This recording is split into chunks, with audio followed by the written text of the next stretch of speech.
This is Joe Curto. This is the third video on SU carburetor float bowls. We're discussing now the HS type carburetor. Now the HS showed up early 60s and was used pretty much all the way up through the 1980s. HS is what you would see on MGBs, Volvos, MG Midgets, Austin Healey Sprites.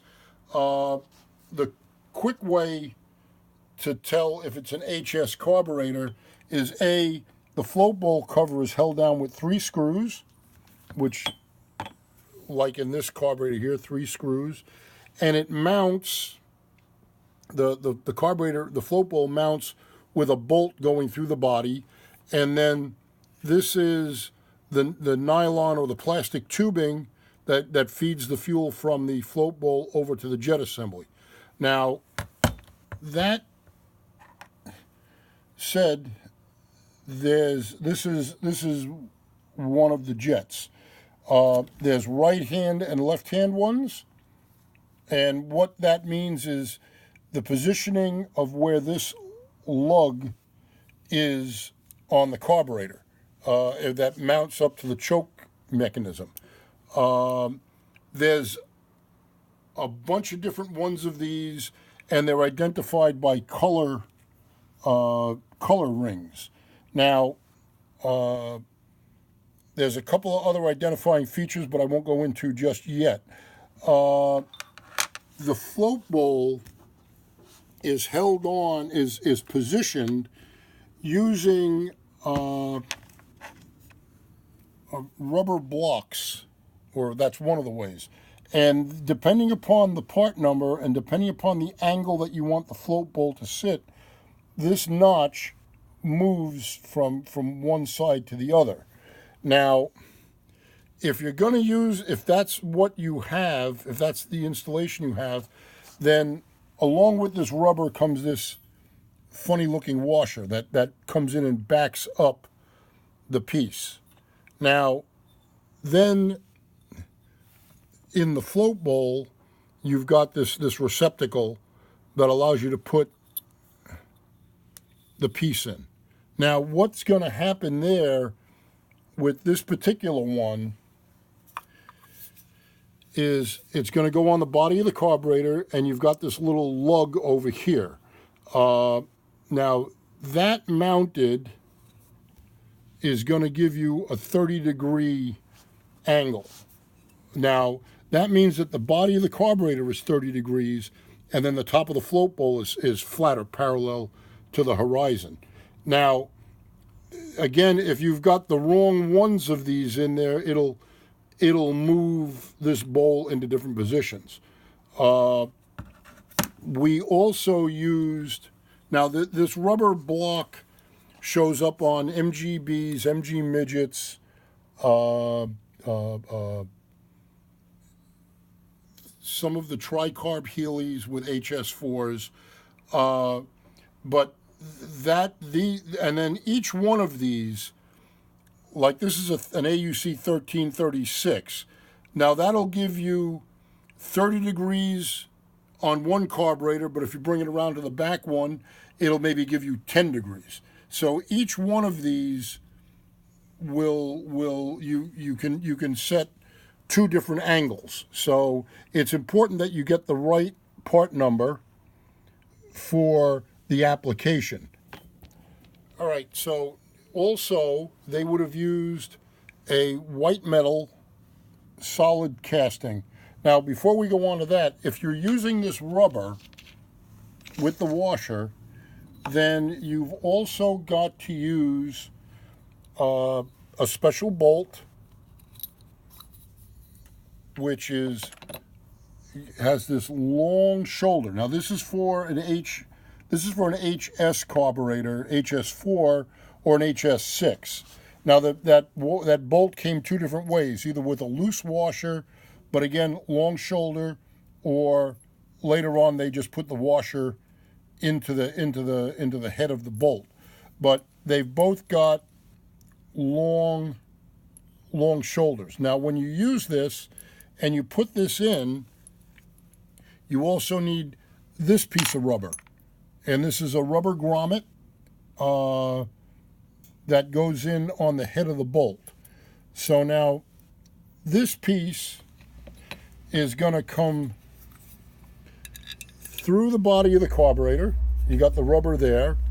And then this piece is, again, lines up in that notch, and this gets tight. Now, that's the way that arrangement would be.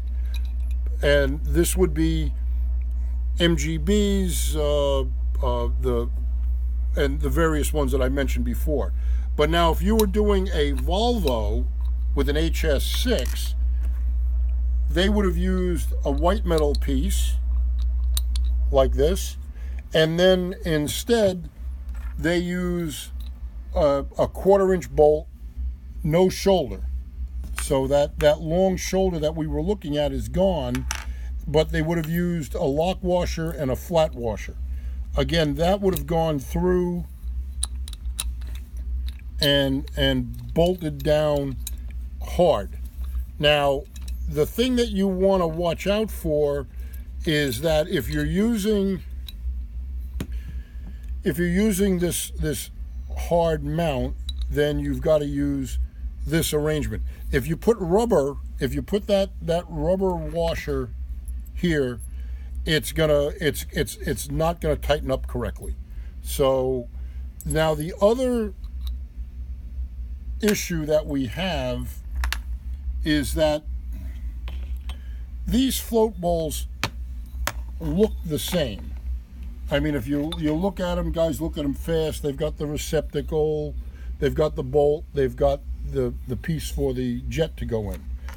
The difference on this is that this one is an AUD 2140. See, it's cast right in here on that. Now, 2140s I have seen with the number here, and then the number on the later ones run down the spine over here of the cover. Now, what that is telling me, a 2140, is that this is made for a vertical mount float bowl. It's going to sit on the carburetor straight up and down. The carburetor is going to come 90 degrees off the manifold, and then the bowl sits 90 degrees. Now, you would see this bowl on an MGC, Rover 2000, European XJ6s, Spitfire 1500s with the European conversion. And we get a lot of calls on guys that are making up that conversion for the Spitfire, utilizing MGB carburetors, because the body, the HS4 body, is usable. But the float bowl from an MGB, which is made to sit at a 20-degree angle, is different than the Spitfire with the vertical. Now everybody says, "Oh, well, I can just remove the rubber blocks and set it vertical," but that's not the problem. The problem is here is, if you look, you see this curvature piece here is into this rib, whereas on the 1310 you've got this. There's a difference in the dimension from the center of this threaded hole to the top edge of this, and what that's going to do is, if you put the 1310 bowl, which is made to sit at an angle, into a 2140 application, this bowl is going to sit high on this body, and you're going to have a constant dribbling of gas. Again, back to that sight gauge, coffee urn sight gauge scenario. So if you look at, I'm lining up the mounting holes, and if you can see up here, John, there's probably 5/16 of an inch difference in the height. So the 1310 bowl is going to sit higher on the body, and that's going to give you this chronic dribbling. Strangely enough, there's also a European Triumph that uses a TR6 type engine, but in the application, the engine sits at a steep angle. So what SU did to counter that was they had a 1310 bowl and a 2140 bowl. So this engine sits at a real steep angle. So they would put the 1310 bowl on the back and the 2140 bowl on the front. Now, if you've got one of those on that type of car and you don't realize the different numbers, you'll mix them up and you'll create this rich running condition. Subsequently, guys get these carburetors to use on a TR6, and they don't realize that they've got one 1310 bowl and one 2140, and that's also going to give them a chronic rich running condition. So you want to have the right bowl for the right type of positioning. Now, a 1310 works on 10 degree, 20 degree, 30 degree.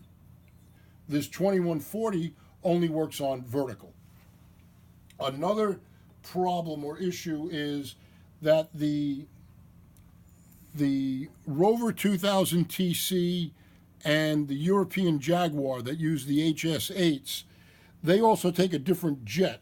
So down here, in where the jet would go, the hole is much bigger. Now, I think that if you were using a conventional US type jet, that this rubber would not seal correctly in that type of a bowl.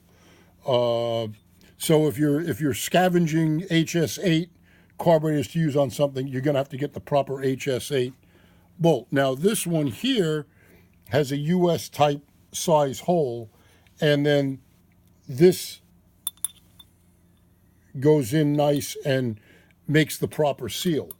Now, there's an earlier version of the HS float bowl, and this is probably from 1959 or 1960.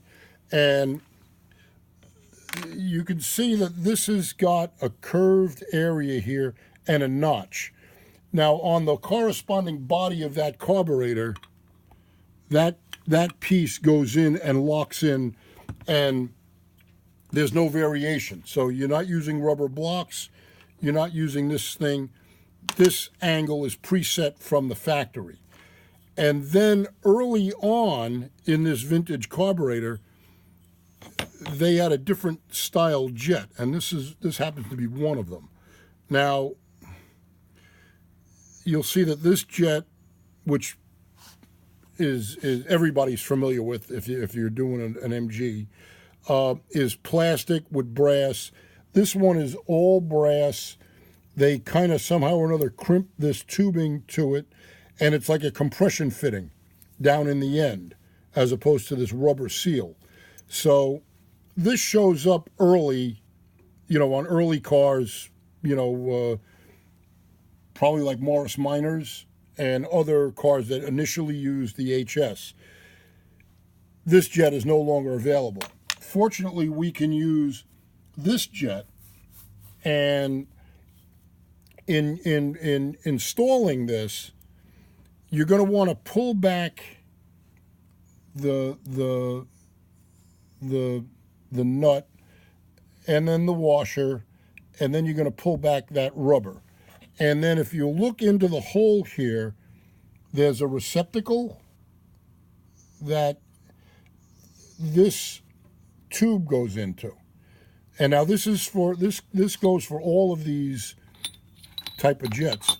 You're going to pull this back, and you're going to aim this nipple or this end of the tube into that receptacle. You're then going to hold the jet inward, and you're gonna tighten this fitting up.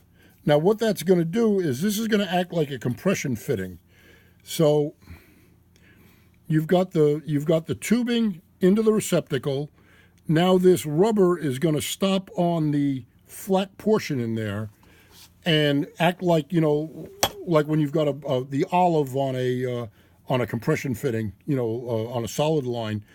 This nut is going to then compress the rubber, and that's going to make a liquid type seal. We'll get guys and they'll say, oh, the tube pulled out. Well, what happened was they didn't pull everything back, and they just kind of shoved it in, and the thing walks its way out. So this sealing system is actually very good, but again, you've got to get this tube into the receptacle down in the bottom, and then to make sure that it doesn't walk out, we kind of hold it like this, and then you get in there with the wrench. Now, another trick that we do is if this is going on to an MGB, which is 20 degrees, what we do is we hold the jet vertical and we tilt the bowl at 20. And then we tighten this nut up. And then we bring everything up as a unit. Now, why we do that is if you set the jet up this way, vertical, and everything is tight, once you put it on the car, you're going to have to twist and put a twist in this tube. So I like to kind of preset it to the angle that it's going to be on. It'll be, again, holding this vertical and this at a bit of an angle.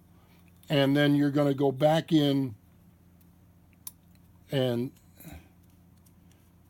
you can start to run that down. And while it's still a little loose, but again, you always want to kind of keep pushing that in, and so that the tube doesn't walk out. Then once you get this correct, see that's going to sit.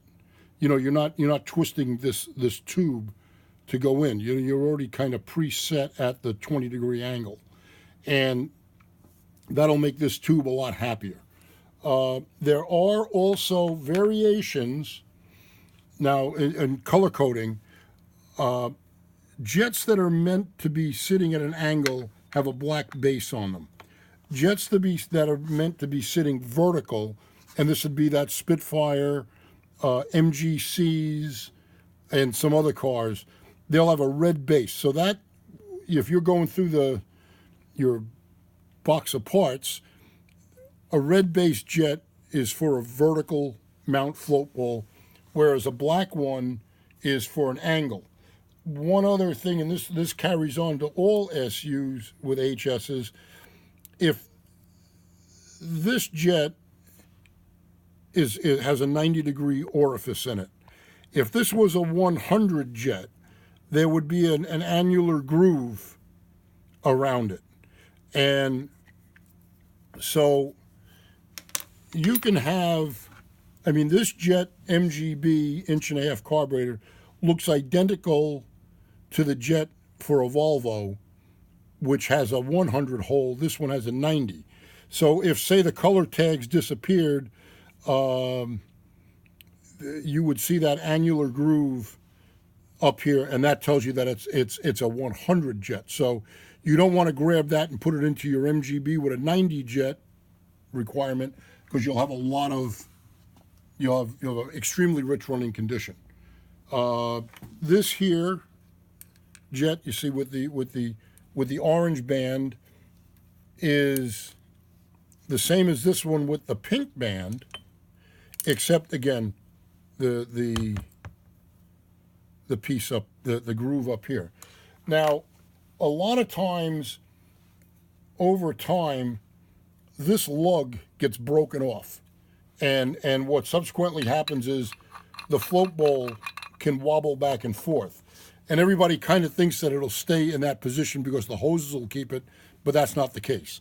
So what we do here is we clean that off area so it's flat.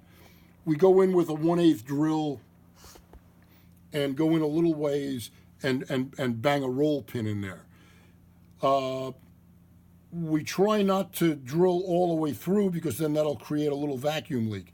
If you do, not to panic, tap it with a number 10 a 1032 or a 1024 thread and screw a screw in, and just leave a lug on there, and then the rubber will go down over the lug.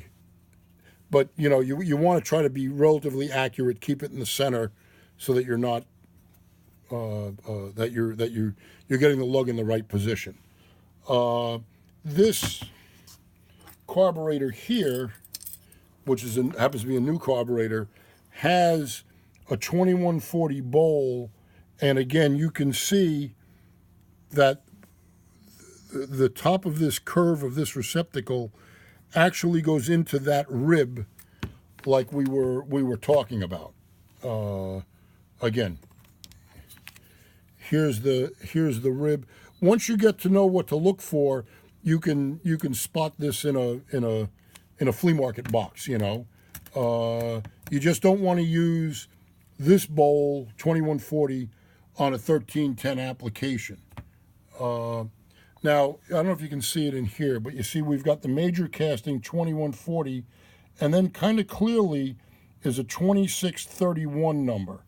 Now, that number would be the part number of this float bowl that has that size receptacle hole in it. So that's the type of numbering that you're looking for. It's unfortunately usually pretty faint, and they didn't do it with an engraving pencil that actually they had a little pen that was sort of like a little arc welder, and it shot, it bounced, and that's why when you look at them, under a magnifier, it looks like little dots. But again, that's the part number of this particular bowl with that size thread.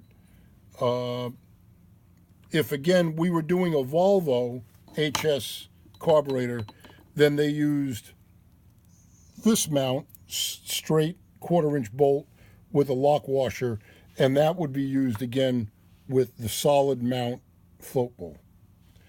And that's it.